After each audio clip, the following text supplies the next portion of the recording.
मैं रवि कुमार, स्वागत है आपका रनिश आईएएस में।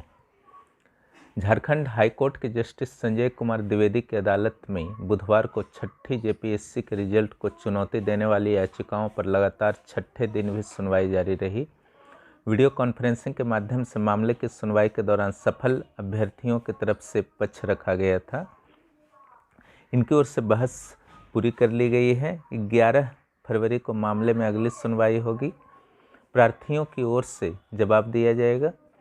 इसके पहले राज्य सरकार और जेपीएससी की ओर से बहस पूरी कर ली गई थी।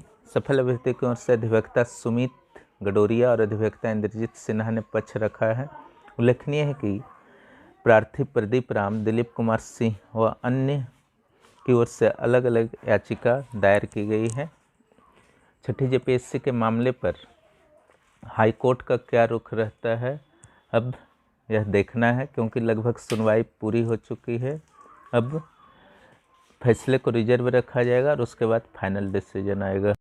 छठी जेपीएससी में कई तरह की अनियमितताएं हुई थी, लेकिन किसी तरह से फाइनल रिजल्ट आया और सरकार द्वारा आनन फानन में नियुक्ति कर दी गई। और आज स्थिति यह है कि छठी जेपीएससी के सफल अभ्यर्थियों के पक्ष में जहां जेपीएससी और सरकार खड़ी है, लेकिन कोर्ट नियम के अनुसार फैसले लेगी। अगर गलत हुआ है तो छठी जेपीएससी रद्द होगी और अगर नहीं गलत हुआ है तो रद्द नहीं होगी। अब यह सारा कोर्ट पर निर्भर है कि वह क्या निर्णय लेती है। इसके लिए अब कुछ समय का इंतज़ार बाकी है। आप लोग भी वेट कीजिए। प्रभावित अभ्यर्थी जो हैं वो इंतज़ार कर ही रहे हैं।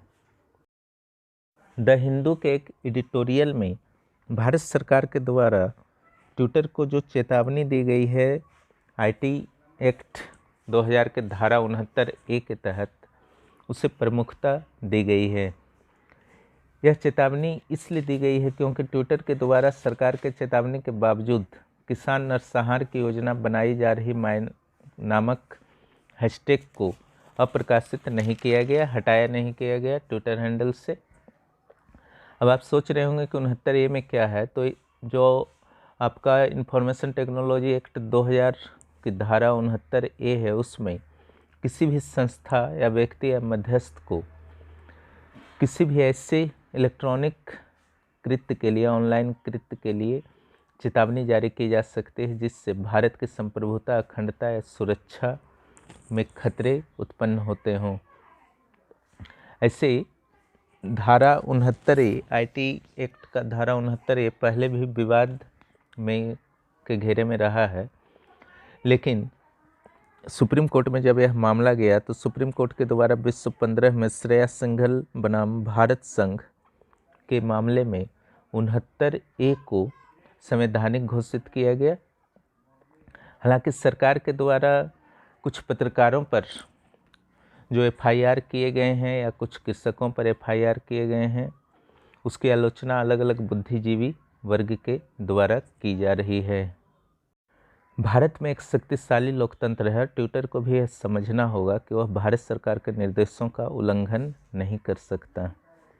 जहां एक और किसी भी अमेरिकी या चीनी सरकार के द्वारा निर्देश दिया जाता है तो ट्विटर उसका तुरंत पालन करता है, लेकिन भारत के निर्देशों का नहीं पालन करना यह चिंताजनक है और भारत सरकार का कड़ा कदम कहीं से भी गलत नहीं है।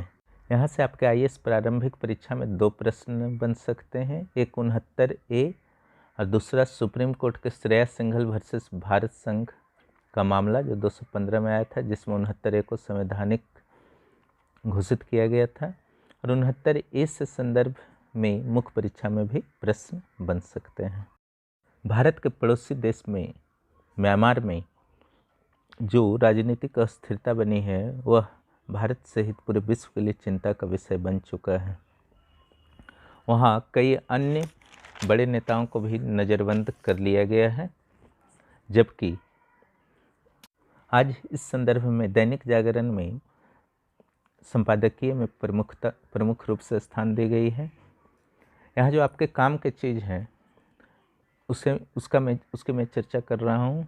भारत और म्यांमार के बीच स्थलीय सीमा 1643 किलोमीटर है, जबकि हिंद महासागर में तटीय जल सीमा 750 किलोमीटर है। भारत दक्षिण पूर्व एशिया में म्यांमार को प्रवेश द्वार के रूप में देखता है। एक्ट ईस्ट नीति में म्यांमार का प्रमुख स्थान दिया गया है भारत के द्वारा, पर चीन के कारण भारत और म्यांमार के रिश्ते हमेशा अस्थिर रहे हैं। अगर म्यांमार की स्थिति को देखा जाए तो प्राकृतिक संसाधनों से युक्त म्यांमार हमेशा सेना की चंगुल में रहा है, और जहाँ तक पश्चिमी देशों का सवाल है, उसने सेना के शासन को म्यांमार में कभी भी स्वीकार नहीं किया और उसकी जगह नज़रबंद आंग सान सू पर ज़्यादा विश्वास किया गया। सेना भी अंततः दबाव में पिछले 10 वर्ष से लोकतांत्रिक प्रक्रिया को आगे बढ़ाने का प्रयास करते रही। इसी प्रयास में आंग सान सू की पार्टी की सरकार बनी, लेकिन पश्चिमी देशों को तब धक्का लगा जब 2017 में रोहिंग्या मुस्लिमों के प्रति आंग सान सू के कड़े व्यवहार पूरे विश्व स्तर पर आलोचना के शिकार बने। 1962 में जनरल नोविन ने बर्मा की सत्ता पर कब्जा कर लिया। इसके बाद लगभग 26 वर्षों तक बर्मा पूरी दुनिया से कटा हुआ रहा। नोविन के शासनकाल में ही लगभग 5 लाख भारतीय मूल के लोगों को बर्मा से भगा दिया गया। नोविन के द्वारा अति राष्ट्रवाद को महत्व दिया गया, निजी उद्योगों का राष्ट्रीयकरण किया गया और बर्मीकरण की प्रक्रिया शुरू की गई। अंततः 1988 में नोविन की विदाई हुई। म्यांमार की गिनती दुनिया के 10 गरीब देशों में होने लगी। इन सभी स्थितियों के बावजूद भारत हमेशा म्यांमार का सहयोग करता रहा है। इसका प्रमुख कारण यह है कि भारत नहीं चाहता था कि चीन का प्रभाव म्यांमार में बढ़े, और इसके अलावा जब सैन्य शासन निरंतर चल ही रहे थे तो एक पड़ोसी देश के साथ संबंधों को लंबे समय तक स्थिर नहीं रखा जा सकता था।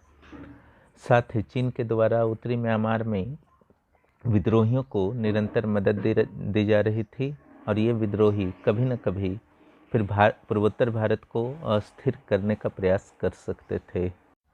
आंग सान सू की सरकार बनने के बाद भारत का रुख अत्यधिक सकारात्मक हो गया था। भारत ने 4 माह पूर्व ही एक किलो क्लास की पनडुब्बी म्यांमार को प्रदान किया गया था, और यह पनडुब्बी भारत का पहला पनडुब्बी था। इसके अलावा भारत के द्वारा म्यांमार को 15 लाख कोरोना वैक्सीन मुफ्त में दिया गया। इस परिस्थिति में भारत और अमेरिका का क्या रुख होना चाहिए, यह भी बहुत महत्वपूर्ण है। अगर अमेरिका के द्वारा फिर से 2012 से पहले की तरह प्रतिबंध म्यांमार पर लगाए गए तो फिर से हो सकता है कि म्यांमार चीन के शरण में चला जाए, और यह उचित नहीं होगा। सेना ऐसे भी यह कहा जा रहा है कि आंग सान सू का जो दौरा हुआ था चीन का, वहाँ पर 33 द्विपक्षीय समझौतों पर हस्ताक्षर किए गए थे, जिससे सेना आंग सान सू से नाराज थी, और इस कारण सेना के द्वारा यह कदम उठाया गया है। म्यांमार की सेना किसी भी स्थिति में नहीं चाहेगी कि म्यांमार चीन के साए में जाए।